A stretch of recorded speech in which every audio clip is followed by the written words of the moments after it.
Hello and welcome to Pearls of Luxury in Tech. I'm John Edwards. And I'm Eric Brown. And this is Monica D. Higgins, a remodeling expert, good friend and colleague. Hi, Monica. Hi, John. How are you? I'm well, thank you. We're here to talk a little bit about accessory dwelling units. It's kind of the rage today. What is an accessory dwelling unit?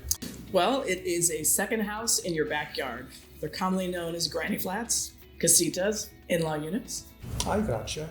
So what's interesting in our space, being a remodeling expert, being a real estate pro, being someone who works with home automation, is we all combine really, really well together. Yes. So I'm really curious from both of you what we see in our worlds kind of blending. John, why don't you start? Well, I think in the granny flat world, what we're seeing is people who build these units and even rent them on Airbnb, and if it's for an in-law, one of the elements that make it very simple is to integrate smart locks, smart thermostats, smart lights, so that from the app on the phone, it's really simple to operate the whole property.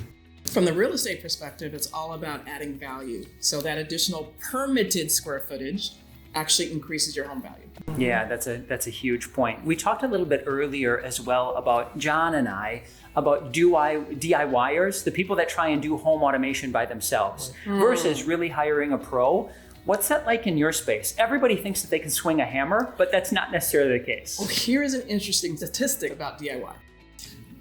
Nearly 30% of a contractor's business is based on people that try to do it themselves, but they couldn't do it, so they had to hire somebody to finish. Wow. Yeah.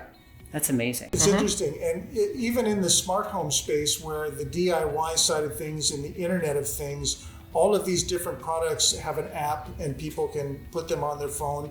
Inevitably, they're calling an expert to come and fix it, to make it work. Or they've got too many apps. Right. Yeah. Right. Well, there's a big distinction between an app for everything and then the umbrella of control that is a single app that controls all of the subsystems.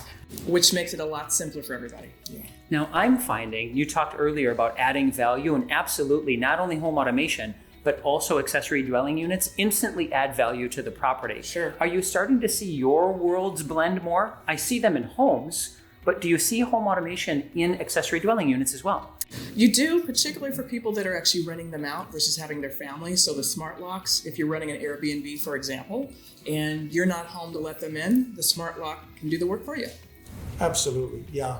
And in fact, we're here in the showroom of Crestron Electronics, who is a pioneer in the space of home automation, and their product called Ping, which is an amazing umbrella of control that makes it very simple to integrate very quickly all the subsystems. So it's no longer a customized, highly programmed environment. These elements are coming off the shelf and using an integrator, configuring very quickly, which brings the price down. And everybody likes lower prices. You can obviously tell that we could be talking forever, but if you have any additional questions about anything with home automation, anything with remodeling or accessory dwelling units, or anything in the world of real estate, please feel free to visit us. We will include a link below. Again, this is Pearls of Luxury in Tech with Monica D. Higgins, John Edwards, and Eric Brown. Thanks for watching.